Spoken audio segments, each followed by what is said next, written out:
Chapter 1, On the Job. Looking at X, one would be hard-pressed to pinpoint his ethnicity.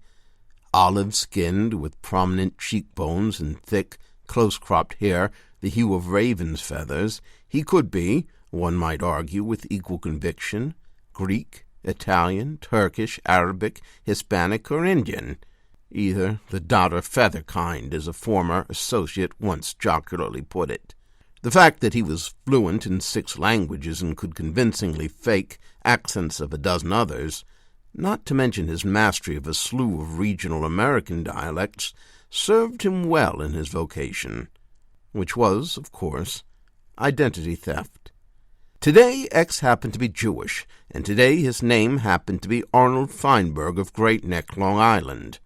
Dressed in a crisply pressed gray business suit, he sat in the local branch of the First Federated Bank, across from an assistant manager, a lean brunette with the even features and wrinkled visage of an over-the-hill beauty queen.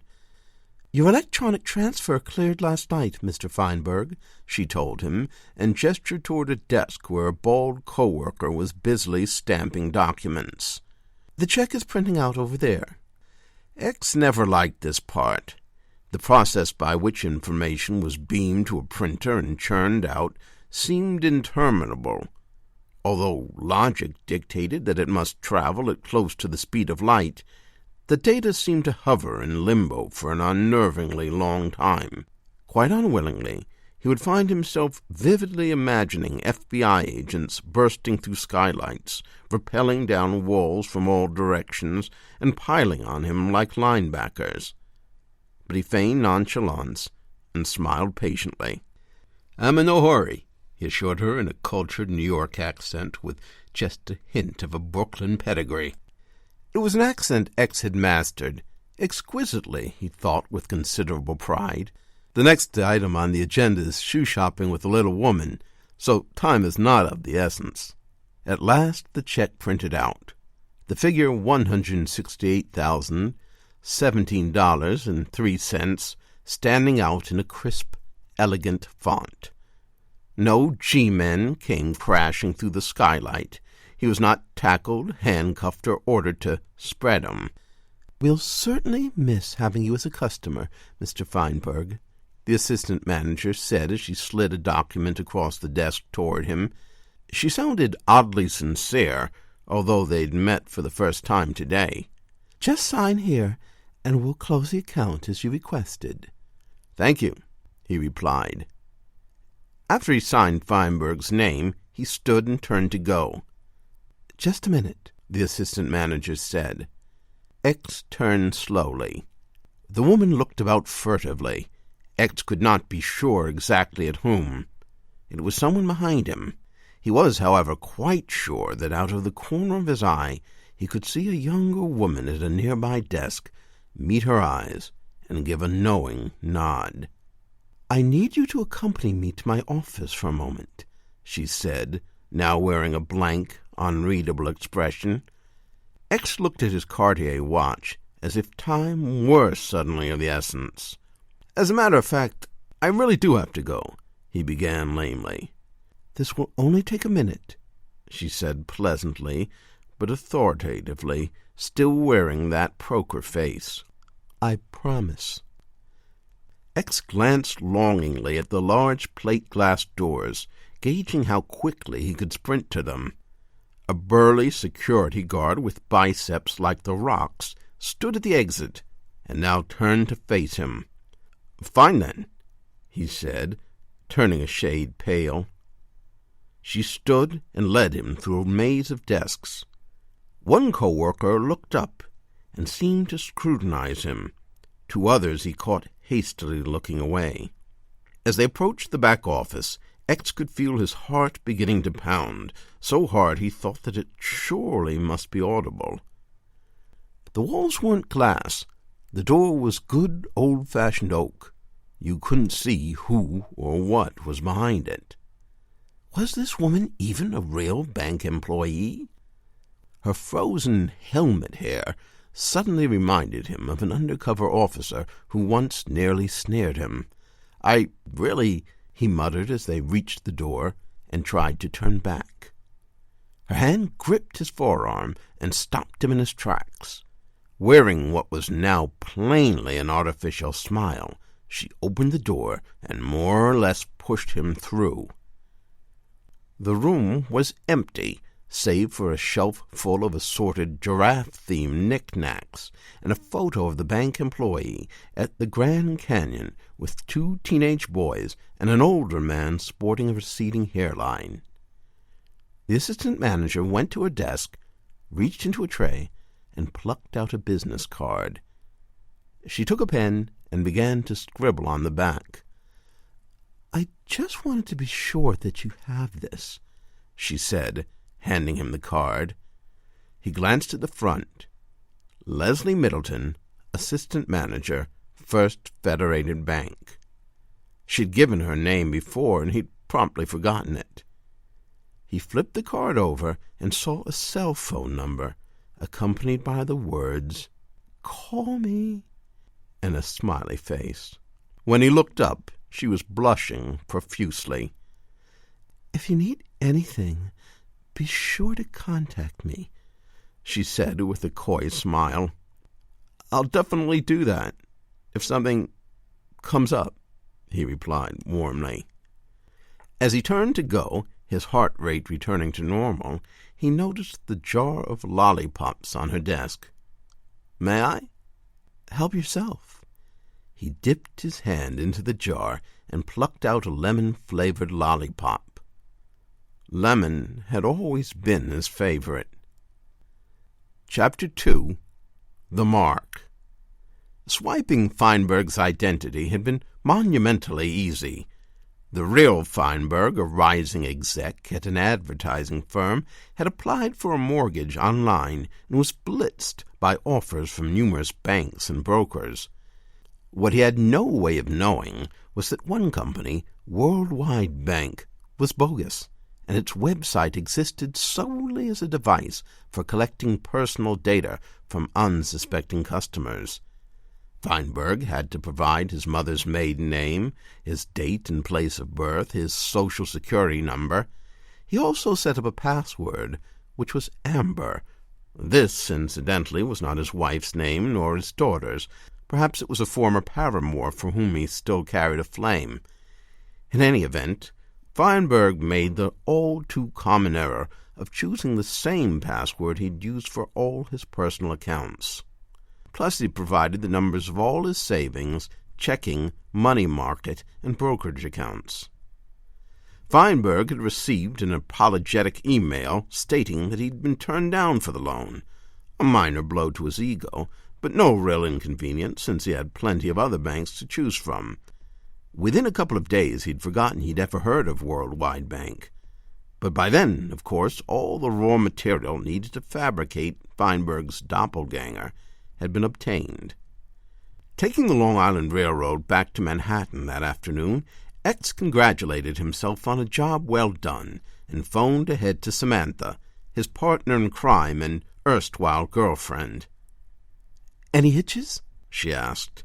"Smooth as a baby's bottom," he assured her, while perusing Bloomberg on his iPad to see how their stateside investments were performing. "Hurry back. I've got a surprise for you." X frowned. He did not like surprises. Indeed, he preferred events to unfold like clockwork, according to a meticulously conceived plan of his own design.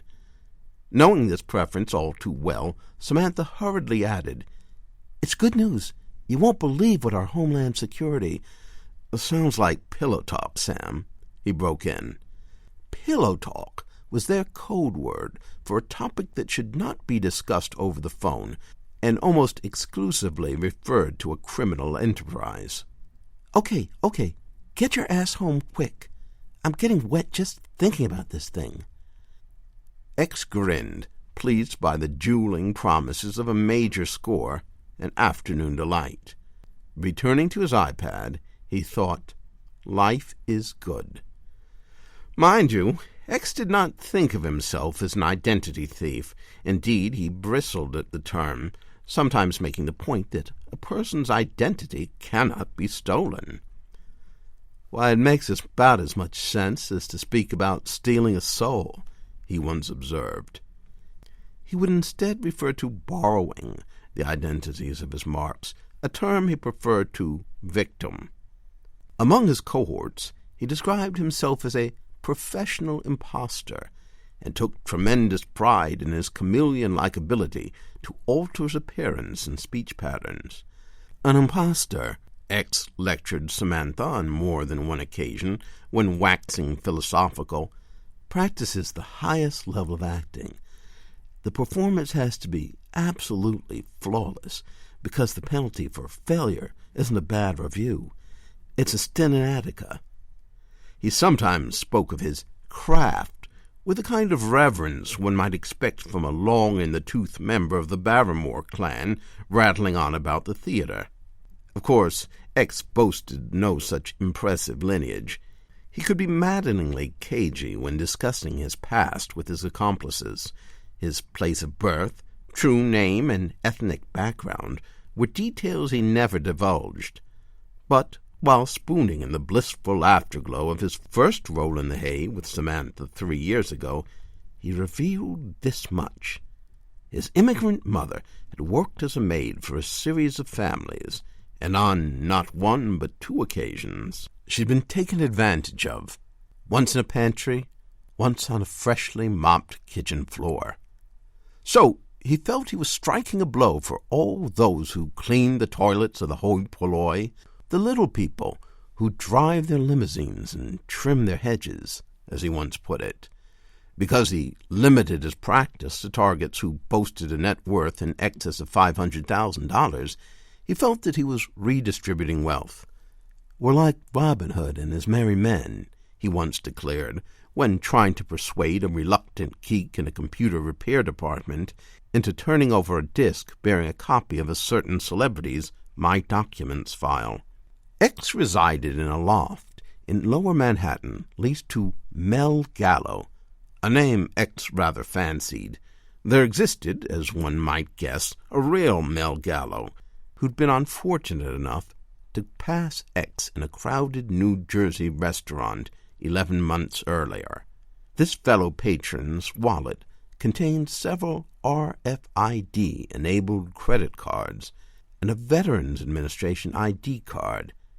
A radio frequency identification chip on these cards allowed data such as the bank name and account number and the vet's Social Security number to be read a short distance away. This makes transactions smoother than cards that rely on magnetic strips. It also allowed the identity thief's handy-dandy little scanner to pick up the information 4 feet away from the real Mel Gallo.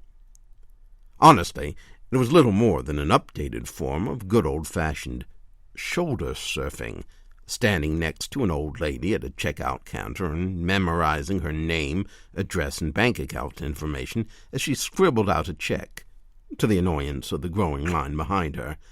But X found this much more dignified and hoped to get a good deal of mileage from the little gizmo before more people wised up and turned to the new electronically shielded wallets.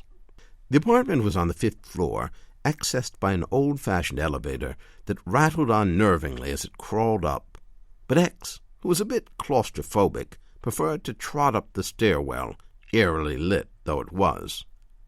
Their digs were far from luxurious, surprisingly Spartan, one might even say, because they were prepared to skip town at a moment's notice. Bags were packed in a closet. A genuine Miro, obtained a year earlier in an auction house scam, was one of their few extravagances, along with a few pieces of antique furniture. No, rather than invest in pricey furnishings, designer clothes, or luxury autos, they stashed most of their funds in the Cayman Islands, while rolling the dice with some small change on Wall Street. One associate of X's, a retired flim-flam man in his late 80s, scolded him that this frugal approach was folly. "Spend it while you've got it," the wizened old Irishman advised between puffs on a cigar. "That way, if you end up in jail, at least you'll have memories of having lived like a king." But X had no more intention of winding up in prison than becoming Emperor of Japan. He was, So he thought, far cleverer than any lawman. As soon as he opened the door, Samantha, blonde and voluptuous to the verge of being pleasantly plump, rolled away from the computer where she did the majority of her work, hopped off the swivel chair, and wrapped her fleshy arms around him. "Where have you been?" "The trains were slow." She sniffed his collar. "You didn't stop off at some old girlfriend's, did you?" He sighed. "Yes, I confess. Jessica Alba and I spent 20 minutes knocking boots, and I have to say she's not all she's cracked up to be. So a three-way is out." She smacked his shoulder with mock anger, and they kissed. When not accusing her partner of infidelity, Samantha had the perky manner of a morning news personality. She projected sufficient warmth to easily convince people to surrender the most personal information over the phone. When she called potential targets posing as a representative of the IRS and said, "I have to verify to whom I'm speaking. What is your social security number?" they typically comply without hesitation. Although her flair for dialects was by no means as impressive as X's, she could pull off regional accents well enough to sound like your next-door neighbor, whether she was calling Boston or Mississippi. Even when she posed as a debt collector, homeowners would readily spill their entrails. When talking to a man, her voice would become so sweet, even the gruffest old curmudgeon would melt. Apart from phone work, Samantha spent most of her time on the computer, creating impeccable dummy web pages and deluging the internet with emails sent to potential marks. Phishing, as it was dubbed by authorities. Perhaps due in part to her sedentary job, she was 15 pounds overweight and insecure about it. She tended to become hysterical if X eyed the legs of a pretty girl on the street. She once pouted for a day when he opined that J-Lo had a nice butt, as if this were somehow a veiled commentary on her own derriere. Yet, and X would never admit this to a soul, there came a certain security in having a woman that not every young stud was banging down doors to bang. Okay, X demanded. "What's got you so fired up you blab over the phone like some kind of newbie?" "Take a look at this," she said, eagerly leading him to the computer terminal. "You'll never believe who we hooked in the Homeland security hustle." Many low-level identity thieves relied on dumpster diving, retrieving documents that victims had failed to shred, such as bank statements, pre-approved credit card applications, and deposit slips. Although this remained a staple of their trade, X and Samantha used far more sophisticated techniques for gathering information, and they typically kept their hands clean, employing a trio of underlings. Interns, X called them fondly. One intern's duty was to make dental appointments around town and sit in the waiting room innocently twittering and answering emails. While doing so, he would sniff for poorly secured network. Medical offices rarely had much security. Once the office computers were accessed, a treasure trove of patient social security numbers, addresses, and other information was ripe for the taking. X often used the info to file tax returns in the patient's name, collecting an average $6,000 a pop on refunds from Uncle Sam. Another intern's assignment was to hang out at the big bookstores and wait for some poor soul to log onto the free Wi-Fi on what Marx believed to be the store's network. They were, of course, on X's look-alike network, and those who used the time to pay bills online later found their accounts drained dry. One very fruitful scam was to send out en masse, sometimes as many as 300,000 in one wave, emails ostensibly from the Marx Bank, warning that there had been a security breach and asking for verification of personal bank account information.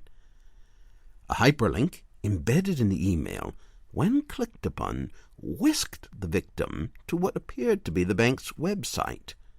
The spoofed sites, as they were called in the trade, looked entirely authentic because Samantha loaded them with official-looking logos, ripped off from the Rail Bank's website. In a lucrative variation of this scheme, Samantha would phone, claiming to be from the state superior court, politely but firmly warning people that they'd shirked jury duty. To avoid fine or arrest for contempt of court, the Marks must cooperate by immediately turning over personal information such as their social security number. In one of X's most lucrative operations, he ripped off the identities of inmates whom he contacted under the guise of a lawyer working pro bono on their court cases. Through correspondence, he gleaned enough personal data to apply for student loans using the inmates' identities. X assumed more than 50 aliases to rake in about $250,000 in federal student grants and loans over a 3-year period. In the opinion of X, this particular operation was a victimless crime. At the most, he had sullied the reputation of murderers, rapists, and other criminals who could hardly be too concerned about their good names. But it was a follow-up hustle that really filled him with self-admiration. A paid-off clerk at the FBI fingerprint office intercepted a request for one of the inmates' fingerprints. He substituted X's prints, which Samantha had emailed to him in a PDF file. The switched prints, along with a few forged documents, helped X to assume the identity of the criminal. He walked right into a court building and waltzed out with $90,000 in assets the authorities couldn't prove the guy had embezzled and had intended to return. This, X preached to his crew, was poetic justice. In their latest gambit, initiated just last week, about 3,000 emails had been sent to resident aliens from Muslim nations, as well as to visitors who'd recently had their visas approved.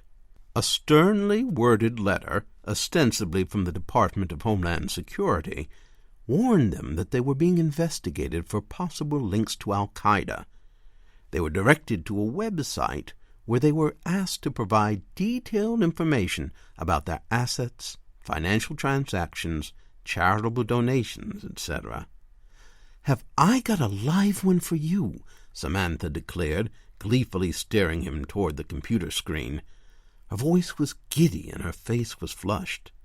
Getting Samantha to achieve orgasm in bed was an exhausting chore, but the intense thrill she got from larceny was almost scary. She pointed triumphantly to the screen as a name materialized. "Ali Nazir," she read. "He's a filthy rich Kuwaiti playboy who visits the States once in a blue moon. When he does, he blows through money like there's no tomorrow. Luxury cars, yachts, jewelry, and fur coats for his wives, concubines, girlfriends, hoes, or whatever. He also gambles recklessly and has a history of making enormous wire transfers to cover his losses." X smiled. This was right up his alley. The target was clearly an asshole who richly deserved to be parted from his riches, or at least a significant portion of them. Samantha continued, "Here's the sweet part, X. Virtually no one in the country knows what Mr. Moneybags looks like. He's been written up in all the London and European tabloids, but he's notoriously camera-shy." She clicked to another window, revealing a page from the London Sun, crammed with screeching headlines all vying for attention. One large headline read, "Harem Scarum.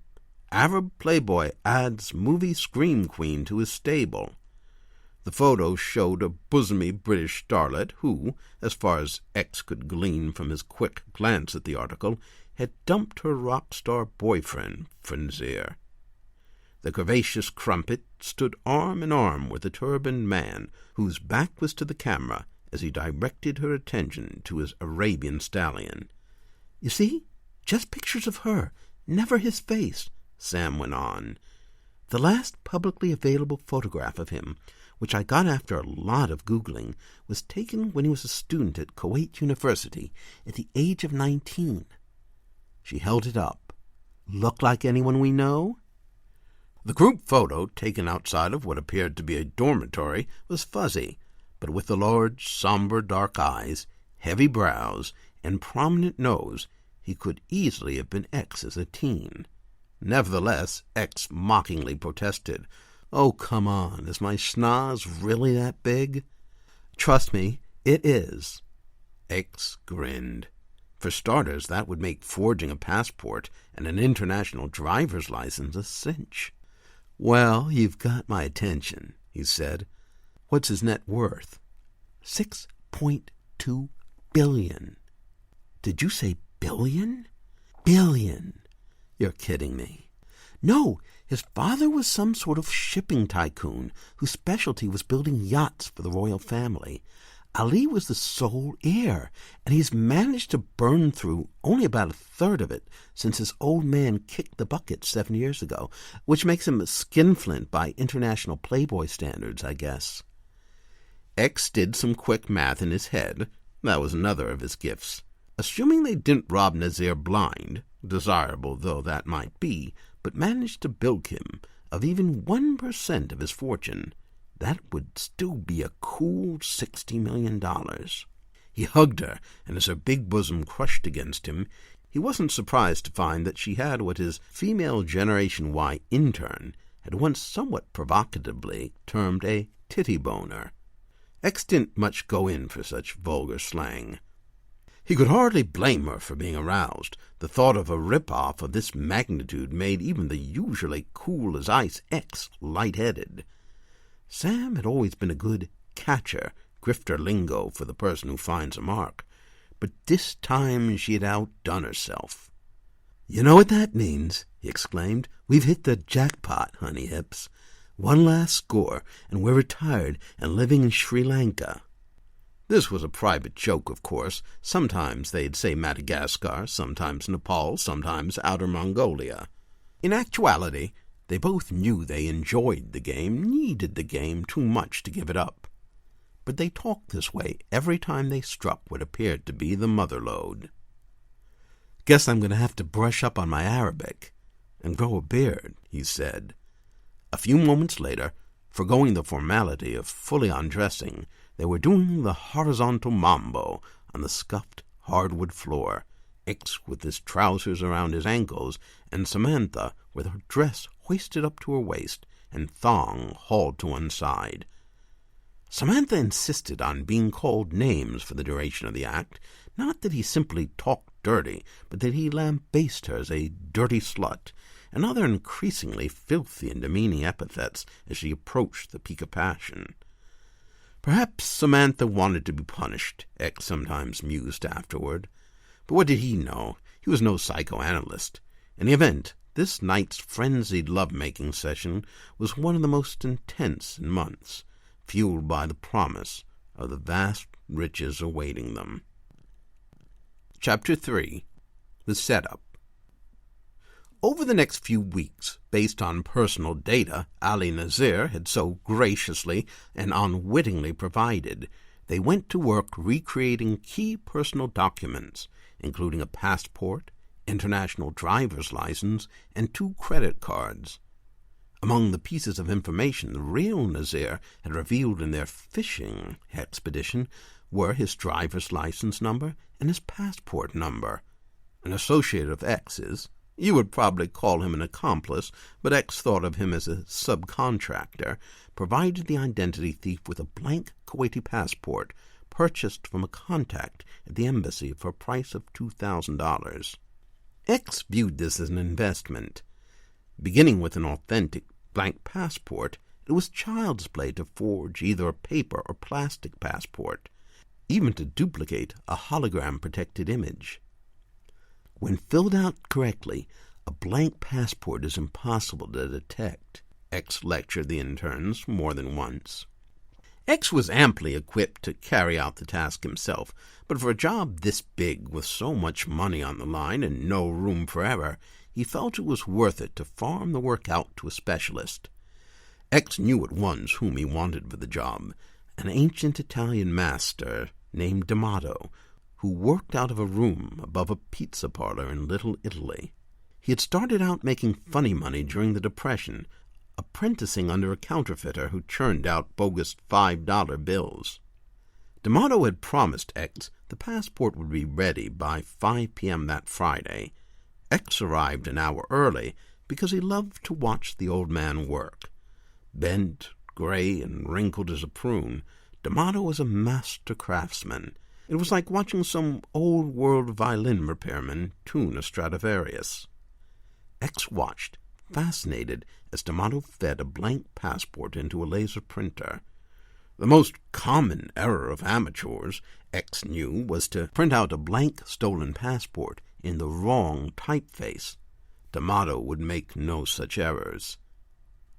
"Patience is the key," the old man informed X for perhaps the 20th time. The trickiest part was to recreate the official government seal, the inkless stamp that leaves an embossed image on paper. X watched with fascination as the old man placed an old vinyl record, a Tony Bennett LP, over a passport marked with a real seal. Then, heating the record with an iron, took an imprint. He then pressed the record onto the bogus passport, and when he withdrew it, a perfect duplicate of the seal appeared, raised and all. Most of these young wannabe scratchers out there today have never even held a vinyl record, let alone know how to do anything like this, D'Amato grumbled. Without their Macs, they'd be helpless. X loved to hear about such tricks of the trade. In the old days, we would cut a fresh potato in half and use it to transfer a stamp from one passport to another, D'Amato said. Today, most young folks put all their faith in computers. This is perfect. He kissed his handiwork for emphasis. The duplicate of Ali Nazir's 2007 passport didn't require the insertion of an RFID chip. It was made before the widespread use of electronic passports. All that was needed was a magnetic strip and a barcode.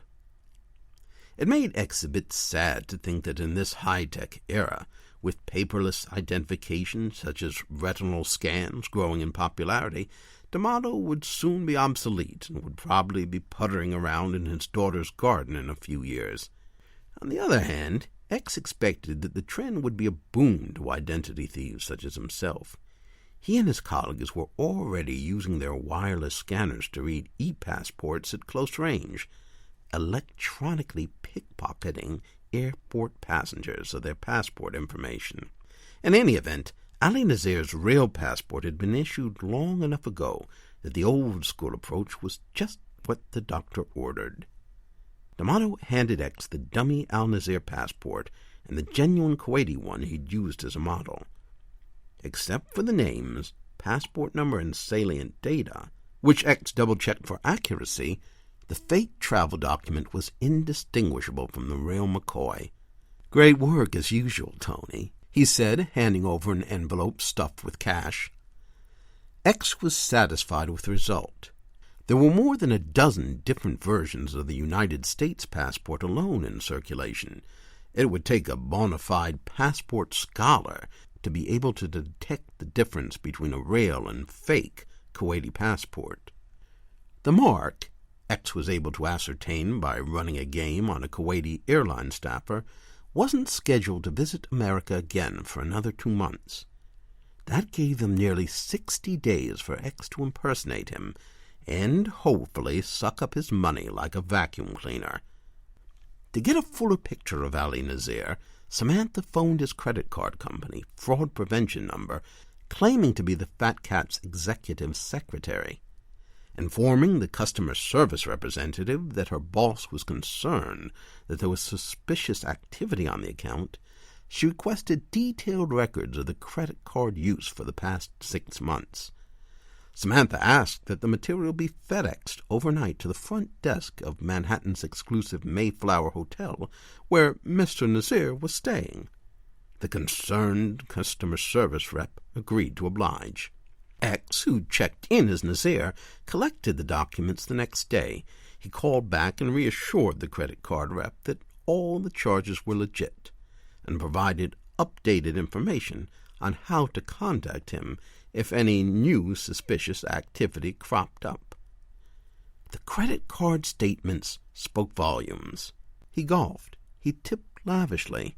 He had an internet account he used to keep in daily contact with business associates and frequently gambled online. He had a penchant for Western call girls and apparently great confidence in his own stamina because he generally paid for 2 at a time. Although he was a bon vivant, he was a teetotaler.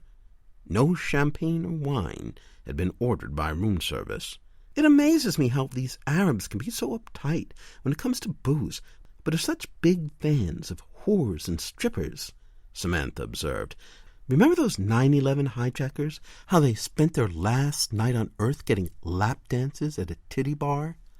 "Never underestimate the appeal of a pair of big American hooters," X said, tweaking her right nipple playfully. Within 2 weeks, X had Ali Nazir's driver's license, passport, and the numbers of his bank accounts in New York, London, Dubai, and Riyadh. More than enough to execute their plan. Chapter 4. The Playboy. In most identity theft rings, the culprit who actually exposes himself to risk by purchasing goods under the stolen name is a peon at the bottom of the pecking order, akin to a drug mule who transports contraband stuffed up, well, you know where. But X took pride in his ability to play almost any role. He would rarely trust anyone else in the crew to be the inside man. Besides, of course, in this case, he had the advantage of that fortunate resemblance. D'Amato's passport did the trick. X used it to fly to England, then back to the States 5 days later. Ali Nazir's U.S. visa, thanks to a bogus letter to the State Department, had been rerouted to X's P.O. box. He strode through McCarran International Airport outside Las Vegas without so much as a raised eyebrow from the officer at the immigration desk. X arrived at the Giza Hotel and Casino in a sleek white limo rented on one of Ali Nazir's credit cards. Although rather hirsute, his attempt at growing a respectable beard in time had not been successful. The result was by no means as long and flowing as the role demanded, but instead resembled a scraggly cross between that of Yasser Arafat and Shaggy from Scooby-Doo. So he'd shaved and simply applied a pricey but extremely convincing theatrical beard. He wore a turban with a business suit. Full Arab regalia would draw undue attention, he decided. He came accompanied by 2 swarthy lugs with a combined weight of 520 pounds, who carted in his 6 suitcases, giving the bellhops fierce, "Don't even think about it," looks when they raced to the curb to help. When casting these roles, X chose a pair of brothers, Bahodar and Babak, who looked the part, although they were Egyptian. Their day jobs were at a car wash, and the only camel they'd ever seen was on a cigarette carton. Since theirs were non-speaking roles, this didn't trouble X very much. Even in a city whose name is virtually synonymous with garishness, the Giza stood out. It was housed in a giant bronze pyramid that climbed 350 feet into the desert sky and was crowned with the world's brightest beam of light. A laser light beam that, the hotel's brochures boasted, could be seen 62 miles up in space.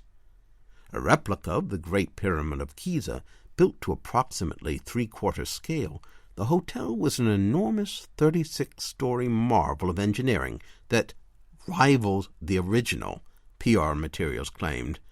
That assertion was somewhat preposterous to X's way of thinking.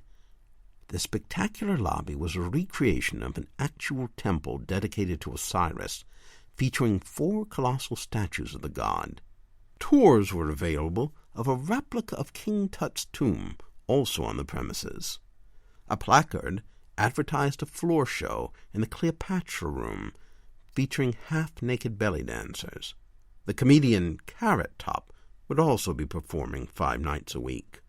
Despite the huge throng of people of all nationalities, shapes, and sizes surging through the lobby, X and his entourage didn't need to stand in line.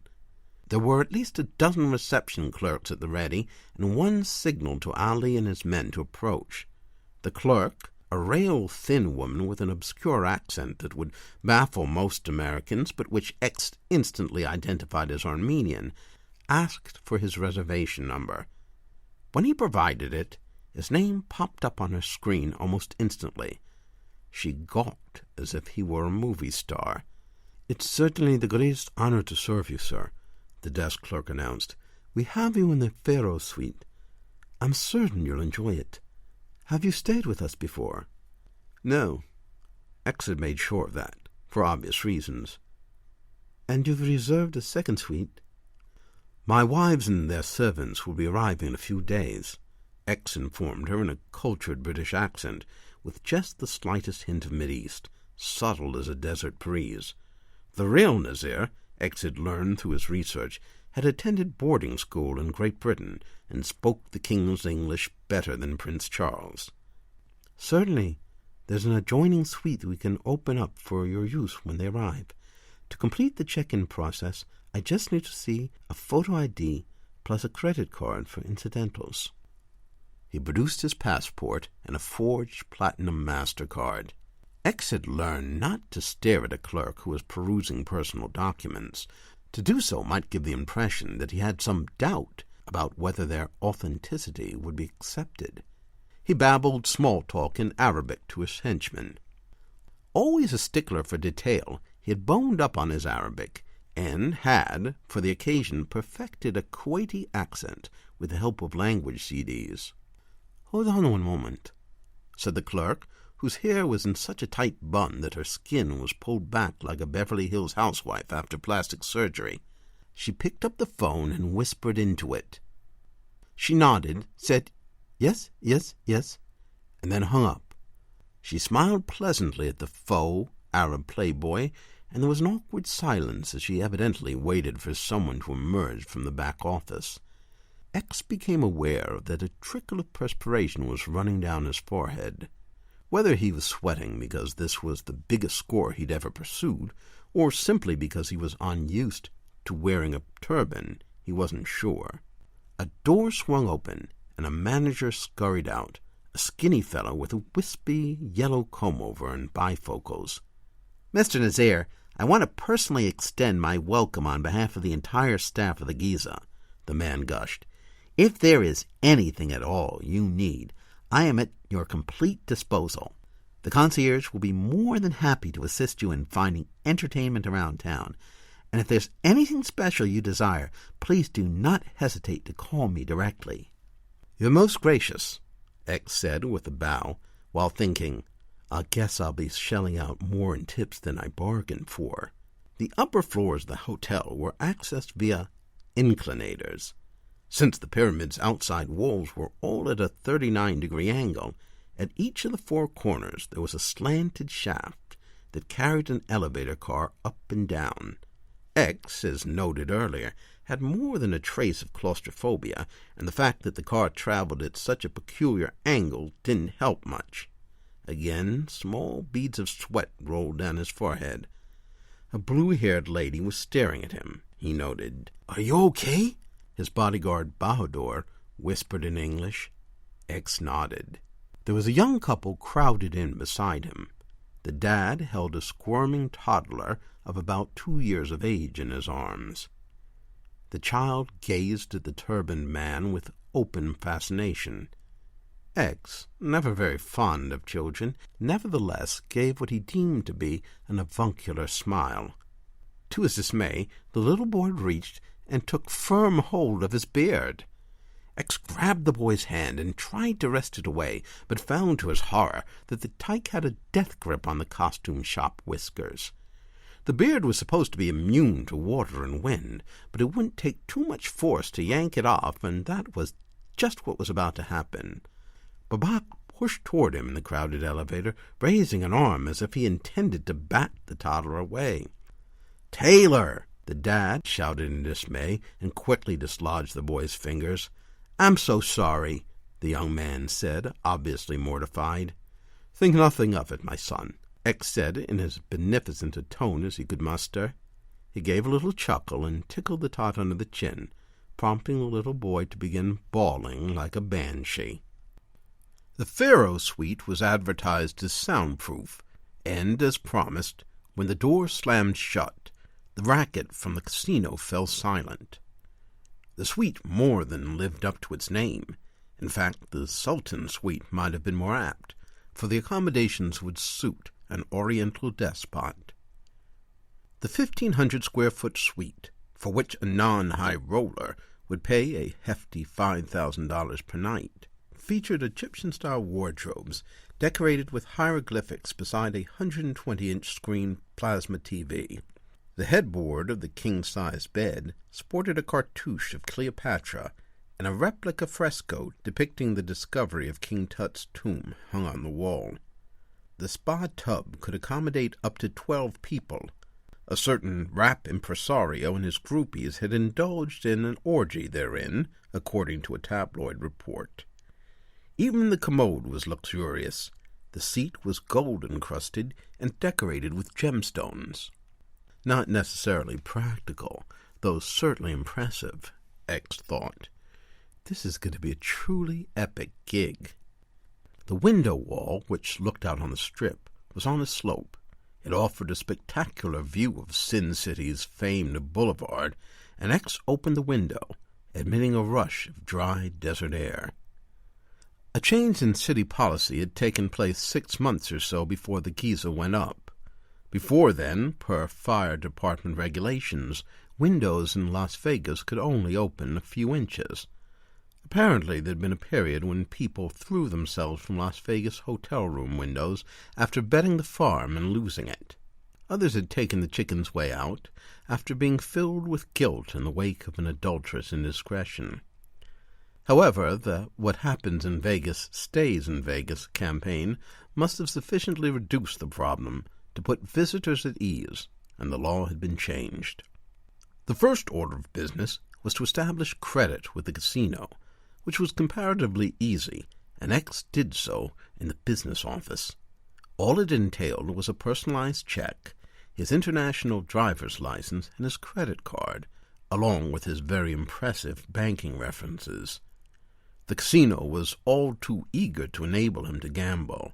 He was, in the parlance of the industry, a whale, a hugely rich, big-time loser.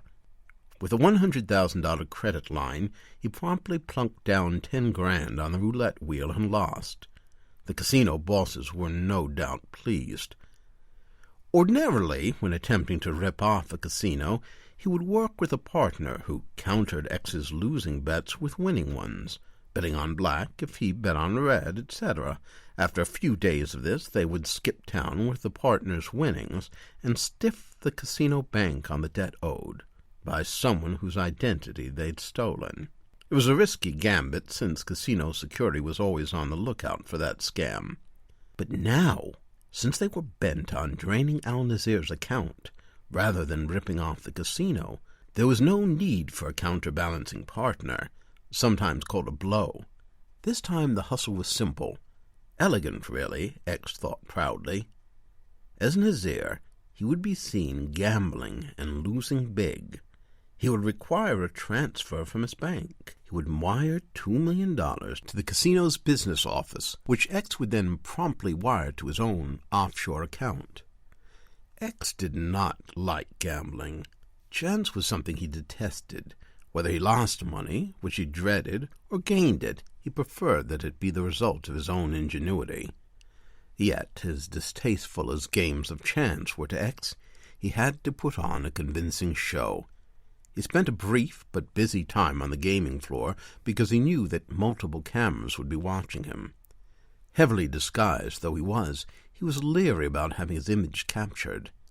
He played several losing hands of blackjack at a table with a $1,000 limit, but no game offered him an opportunity to lose bigger, quicker than roulette. So he played that until he lost another 20 grand. After 4 hours of laboring on the casino floor, he retired to the Pharaoh suite. X soaked in the hot tub, smoking a Cuban. X appreciated such fine things. The warmth of water swirling about the tub was making him horny. He picked up his cell phone and called Samantha, with vague aspirations of phone sex. "Where are you?" she demanded. Even without seeing her, he could tell she was pouting. She definitely deserved a vacation, but letting the blonde tag along would surely have raised a few red flags. "I'm in the jacuzzi, honey hips. Naked," he said. "Have a great time jerking off." "No, I think I'll have a couple of hookers sent up. I've got Allie's reputation to maintain, remember? Wouldn't 5 be overkill?" "You better not, if you want to keep your balls." "Party pooper." "I've got access to garden shears, remember?" "Well, how about a full-body massage?" "Only if she's over 80. "How about a man?" "Maybe." "Okay, I'll ask for a male masseuse. Scout's honor." This was, in fact, white lie, a concept that, you might not be surprised to learn, X interpreted broadly. He had no intention whatsoever of having a male masseur. The thought of a man's hands on his naked body was enough to make him puke. Even a manly clap on the back made him uneasy. No, he would certainly express a preference for a female masseuse. X had no hidden, libidinous agenda. He simply knew Samantha too well to be perfectly candid. She would fret all day and call on the hour.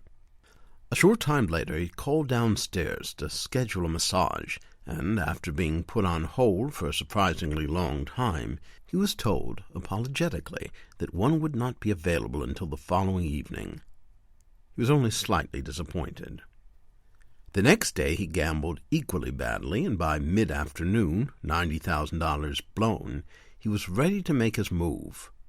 X sat in the casino bank, located within the lobby, listening patiently as the manager spoke on the phone with a party at Al-Nazir's bank in London. "He wishes to make a wire transfer in the amount of $2 million, the manager was saying. There was a pause as someone spoke on the other end of the line.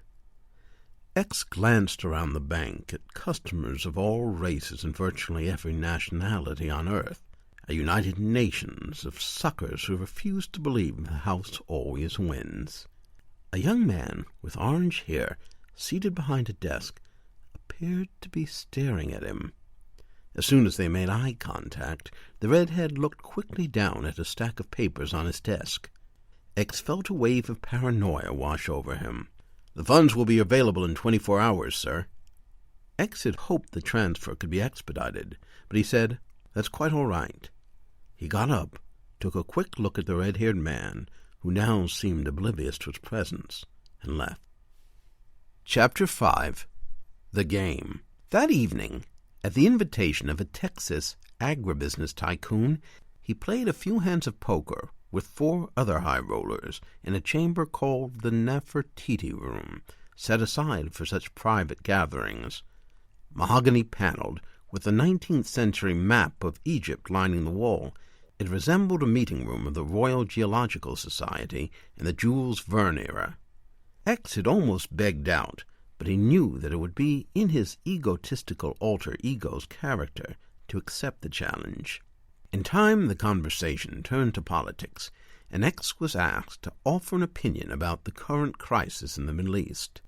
X waved his hand dismissively, flashing 3 diamond rings purchased on one of Nazir's credit cards for a total of $18,000. "I leave those problems to the royal family. That's their headache," he said. "Politics bore me." "Hear, hear," the Texan agreed. "As long as the candidates I bankroll do right by farmers." Farmers. The guy doesn't look like he knew what part of a cow to milk, X thought. A plump man with a full white beard that made him look for all the world like Father Christmas was not content to leave it at that. The player, who had identified himself as Mr. Jones, a Wall Street financier, lowered his cards and leaned forward. "So, when you hear that a busload of your countrymen have been blown up by terrorists, it doesn't bother you?" Mr. Jones said, taking a puff on a pipe. X didn't take the bait. "I'm neutral," he said. "As you Texans say, I do not have a dog in that fight, and, as we say in the Middle East, I do not have a camel in that race." That earned him a round of laughs. Thankfully, another player changed the topic. "Hey, do they still allow you to have as many wives as you please over there?" X nodded. "The Holy Quran says we may have 4. "How many do you have?" the oil man inquired. "I have only 3, Jasmine, Akila, and Malika," rattling off real names he'd committed to memory, foreseeing just such an eventuality. He felt as if he were being tested in some way. The thought flashed through his mind that if he were to get up from the table and make a dash for the door, the quartet of players would be able to tackle him. But this time the pipe smoker came to the rescue. "My hat's off to you. I don't know how you do it," Mr. Jones said. "I have just the one, and she drives me to drink." "They do bicker about everything," X conceded. "That's why I'll never marry again," the Texan said with a chuckle. X's full house was beaten by Mr. Jones' 4 of a kind. "Luck is not with me tonight," he said, flinging the cards on the table. He reminded himself not to sound so much like Omar Sharif in Lawrence of Arabia. Chapter 6. No Happy Ending? When X got back to his suite, he was drenched in sweat. His clothes were rank with cigar smoke, and his neck muscles were tense from playing the role for an hour. His massage appointment couldn't have come at a better time. The bodyguards who'd accompanied him everywhere up to this point had been given the night off. When the doorbell rang, he donned the lush white robe provided by the hotel and opened the door himself. The masseuse strode in, a leggy, light-skinned African-American in a tight miniskirt that put her high, round rump on spectacular display. She looked about 25 and stood taller than him, thanks in part to stiletto heels that gave her an extra 2 inches. She would have been out of his league had he not been a wealthy Arab playboy. Now she was most definitely in his league, a thought X found tantalizing. An aroma wafted in with her, but it was merely soap, he realized. She'd showered recently, and, unbidden, the image of her stark naked and scrubbing down entered his mind. "My name's Stacy." She stuck out her hand in an incongruously professional manner, and X took it. "Come right in," X said, so taken by the shapely miss that his accent didn't kick in right away. "What kind of massage are you interested in, Mr. Nazir? We offer Swedish, shiatsu, deep tissue, full body." "What is full body?" he asked, although he knew the answer perfectly well. "That is a very essential massage that reaches all areas of the body." "That sounds quite appealing." "We can use the bed." He led her through the luxurious suite to the bedroom, with its emperor-sized mattress large enough to accommodate 4 people. "I'm going to step into the next room," she said. "Please undress completely and lie face down. Here's a towel." X stripped except for his turban, neatly folded his clothes and placed them over a chair, then lay face down on the table, the warm towel covering his hindquarters. He was going to miss being Nazir, he realized. The thought of returning to his old existence, holed up in that apartment in New York, suddenly seemed dismal. Of course, with the money they earned from this endeavor, he could live like a prince anywhere in the world. X lay prone as the lithe young thing oiled his shoulders and worked her way down to his lower back. It wasn't the most expert massage she'd ever had.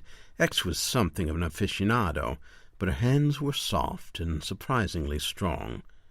The stress X always felt when called upon to pretend to be someone he was not for extended periods began to ebb. She had lit some scented candles and placed a CD of New Age music in the room's player. "Where are you from?" she asked him in a breathy little voice. "A place you've probably never heard of, El Jahar in Kuwait." "Is that in South America?" She leaned into him, kneading one buttock at a time. American high schools are getting worse and worse, he thought. You'd have thought the gigantic turban would be a clue. "It is in the Middle East." "Oh? What kind of work do you do?" "I'm in business. I invest," he said. "Cool," she remarked, now massaging his inner thighs. X felt something stirring. Her fingers, working his abductor muscles, would come tantalizingly close to his genitals and then dance away. "My daddy's in business. He owns a garage," Stacy said. X wished she would shut up. Although lying was second nature to him, the effort having to speak was something he could do without right now. "Where are you from, young lady?" he inquired, trying to get his mind off his rising manhood. "I'm from Georgia. It gets mighty hot there, too." He was drifting off to sleep, lulled by the bland conversation, hypnotic music, and cloying scent that acted as yet another sedative. It then occurred to him that her accent was not authentically Georgian. Why was she talking with a phony Southern accent? An ordinary, solid citizen might not be too concerned by this. After all, how many showgirls in Las Vegas recreated themselves, leaving behind pasts as runaways or battered wives? There were perhaps 1,000 reasons why she would be something other than what she claimed to be. But X could not afford to take such chances. He listened more closely as she rambled on. No, the dialect was all wrong. It was definitely from the West Coast, though she threw in some Southern expressions like y'all from time to time. She sounded as if she'd picked up bits and pieces of redneck patois from reruns of Hee Haw. She's an undercover cop. The sting that he'd been dreading for years was actually taking place. "Now, I'm going to leave you for a few minutes. Just go on ahead and keep your eyes closed and relax, sweetie." Yeah, right. She was supposed to lull him to sleep so that her partners could slip in and arrest him naked and half asleep with no threat of resistance. X knew he had to do something, quick. He rolled over and caught her wrist. He pointed to the bulge under the towel. "What about, how'd you say, a happy ending?" The girl's eyes betrayed her. Was that a flash of panic? Obviously, respectable massage therapists did not stoop to hand jobs, but they were accustomed to such requests and knew how to field them. "I'm sorry, sweetie. We don't do that." And she blushed. He laughed like a man whose whims are never refused. "Oh, come now. Don't be shy. Name your price. Shall we say 5,000? Now, the undercover cop, if that was what she was, might feel trapped. To turn down an offer so generous after creating such a flirty, sexy persona could be seen as out of character. "Well, okay, sweetie. Let me just powder my nose first." The girl turned her back. As she headed toward the bathroom, X silently arose from the bed, tiptoed up behind her, and clapped a hand over her mouth. "Don't move. I have a gun," he whispered in her ears. X was bluffing about the gun. He abhorred firearms and regarded any con man who toted a handgun as an amateurish embarrassment to the trade. He was not ordinarily a violent man, but desperate times called for desperate measures. He pushed her onto the emperor-sized bed, grabbed an errant sock, and stuffed it in her mouth. He quickly whipped the belt out of his silk bathrobe on the bed and used it to hog-tie her, face down. His hand slid under her blouse and slid up and down her torso, searching for a wire. Sure enough, there was a tiny microphone and transmitter taped to her creamy brown lower back. Stacy, though he doubted that was her name, began to make muffled protests. He tried to cover the noise by saying loud enough for any mic to pick up, That's it. That feels fantastic. Your mouth feels so good." The undercover cop rolled her eyes in fury. The good news was there must not be any hidden cameras, otherwise her partners would have burst in through the doors and busted him already. X crept up to the front door of the suite and peered through the peephole. He was 90% sure he would see 2 or 3 armed cops outside, backup waiting for a verbal signal from the undercover policewoman to move in. What he saw instead made him gasp. There was not 1 or 2 or even 6. There had to be 10 FBI agents crowded in the hall, decked out in body armor and Fritz helmets and toting MP5s. What the... Yes, he'd arrived at the hotel with a couple of bodyguards, but the raiding party looked like it was prepared to shoot it out with the private militia of a Colombian drug lord. Well, strolling out the front door isn't an option, he thought. X quickly hauled on his pants and shirt and raced to the door to the adjoining suite. He always packed a lock-picking kit with him for just such occasions, but as he knelt, he heard shuffling from the other room that told him G-men were on the other side. More than likely, the other suite housed the command post of the FBI team, including their recording equipment. The masseuse continued to let out muffled protestations, which did sound for all the world as if her mouth was working magic on a male member, but he knew this stalling tactic had only bought him a matter of seconds. Assuming they were listening in, they would not want to burst in on a female agent and humiliate her in the act of fellatio. On the other hand, they wouldn't allow the supposed love act to go for more than maybe 2 minutes before some cowboy decided it was time to kick down the door. He had to get out of the suite, but how? He raced to the slanting window. X had beaten a hasty retreat through more than one window in his day, during his stint pulling the classic lost puppy scam door to door. When the deal went sour, he'd often used the bathroom window as an egress. But those were first or second floors of homes. This was the 25th story. He futzed around for a moment, trying to recall how the slanted windows slid open. Before succeeding, he poked his head out and looked at the wall sloping down 250 feet to the cement. I should have booked a lower floor, he thought.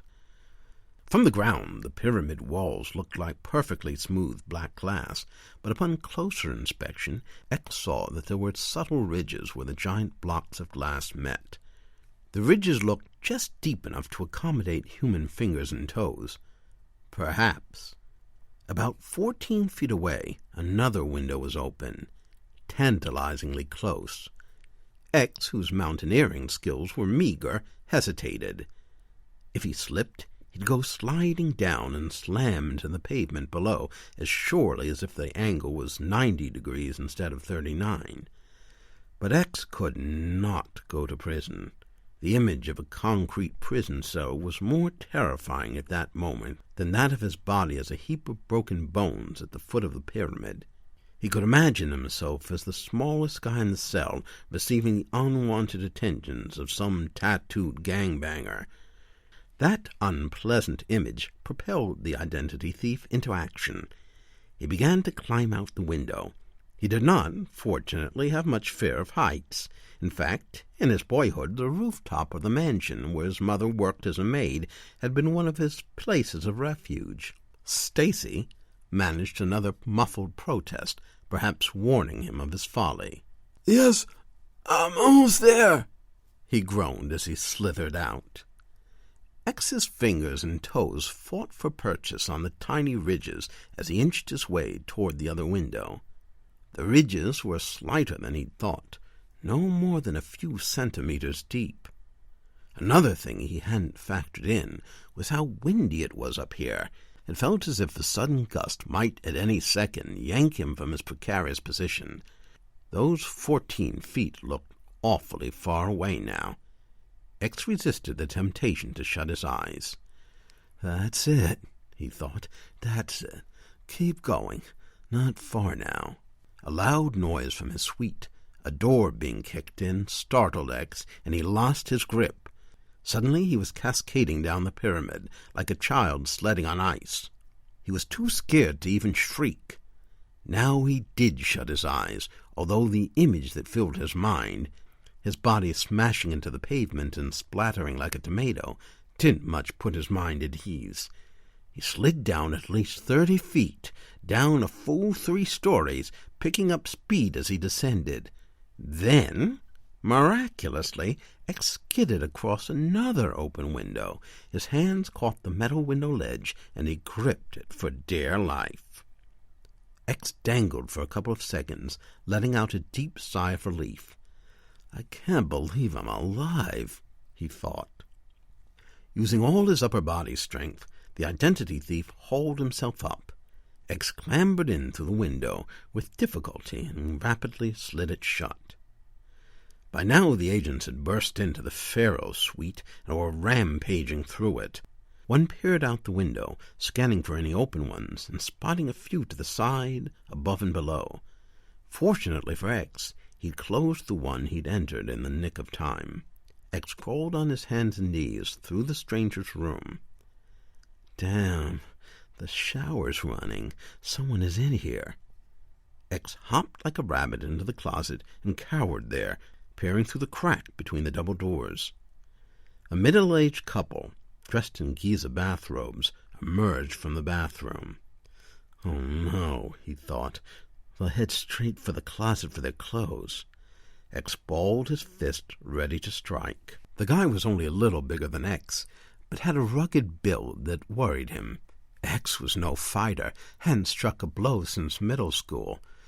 He tried to concoct a story that would innocently explain his presence, but everything that came to mind seemed ridiculous. A tech checking out a Wi-Fi outage? But fortune was on X's side. Instead of approaching the closet, the couple headed for the room door. They were going down to the pool, X realized. If he continued to be blessed by such serendipity, he had a good chance of getting out of this place in one piece. "John, your wallet," the wife said. "Oh, yeah." Through the crevice, X watched as the man turned back and took a bulging wallet from the night table. He strode toward the closet. X glanced down and, much to his dismay, saw that in the far right of the closet sat a squat little room safe. The husband reached the closet 10 seconds later and yanked open the right door. He flicked the light switch, and the closet remained dark. "Bulb's blown. Can't see a thing. I'll just stuff it under the sofa cushion." "You know I hate when you do that." "I don't trust these things anyway," the husband said grumpily. "John?" Okay. Can barely see the numbers." The husband punched in a 4-digit code, opened the safe, and stuck in his wallet. A moment later, the room door slammed shut. X, crouching in the left corner of the closet with the light bulb in his hand, breathed again. He exited the closet and headed straight for the bedroom. He hurriedly ripped off the turban and false beard and stuffed them in a night-table drawer. The man's black shoes fit fine. The sleeves of the jacket were a bit short. X rolled them up. Learning a hotel's safe code by recognizing the distinct tone of each key as it's punched in was a trick he'd learned ages ago. He popped open the safe and retrieved hubby's wallet from its hiding place.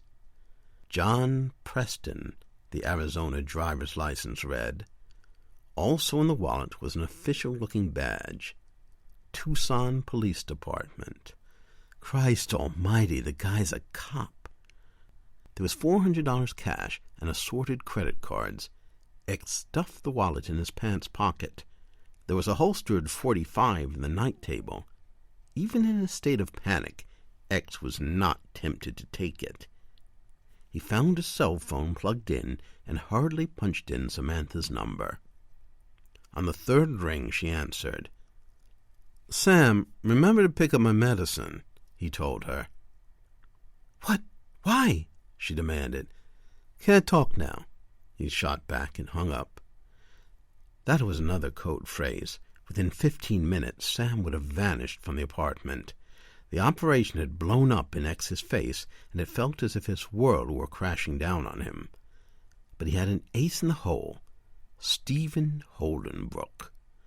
Stephen Holdenbrook was X's ultimate creation, an identity so perfect, so complete, that X could step into it and disappear forever. In a parking garage in the Trump Casino, walking distance away, was a green Ferrari. In the glove compartment lay stashed $100,000 cash and documents authenticating his identity as Holdenbrook. X thought of that car, always parked near a job site, as his lifeboat. If he could get there, he would be safe. Of course, that left the minor task of getting out of this building. He looked out the peephole, and seeing no one in the hall, ventured out. X pressed the button for the inclinator and stood trying not to tremble while he waited. The agents must still be checking out the floors above, he thought. They never could have imagined he'd made it down 3 stories, but they'd be down here any second. The inclinator arrived, and though it was crowded, X pushed his way in, earning him a look of chagrin from a porky occupant in a Michael Moore baseball cap and his equally chunky bride who couldn't spare much space. He maneuvered to the back. Just as the glass doors whooshed shut, X saw a half-dozen agents emerge from a stairwell in the hall. X ducked down a bit so he was concealed behind the obese pair, and the inclinator continued its descent. From his vantage point, looking down through the glass, he could see dozens of agents swarming through the casino. What in the blue blazes is going on? He was a small-time con man. Okay, maybe a big-time con man. This was no occasion for false modesty. What could possibly make him so important to the Justice Department?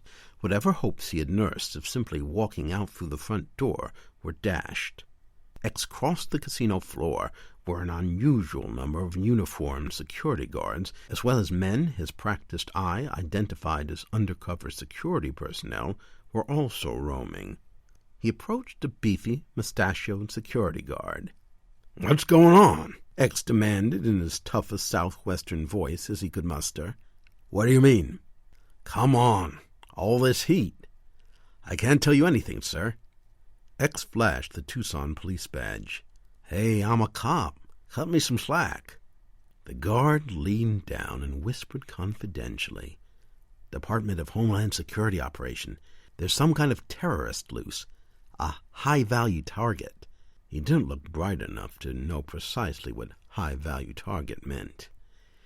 X felt his blood run cold. Some kind of terrorist. So that explained the Gestapo-type raid. What exactly was going on now came to him in a rush. All Nazir's carefree playboy persona was merely a ruse. He was actually some jihadist Scarlet Pimpernel. X couldn't believe his ill fortune. What were the odds, of all the thousands of potential marks that came into his sights in a year, that he would have chosen this one? "What does he look like?" X asked the guard. The guard looked around, then showed him a black and white printout of X's bearded face and turbaned head, caught earlier that day by a security camera. "I'll be on the lookout," X said, trying hard not to stagger as they parted company.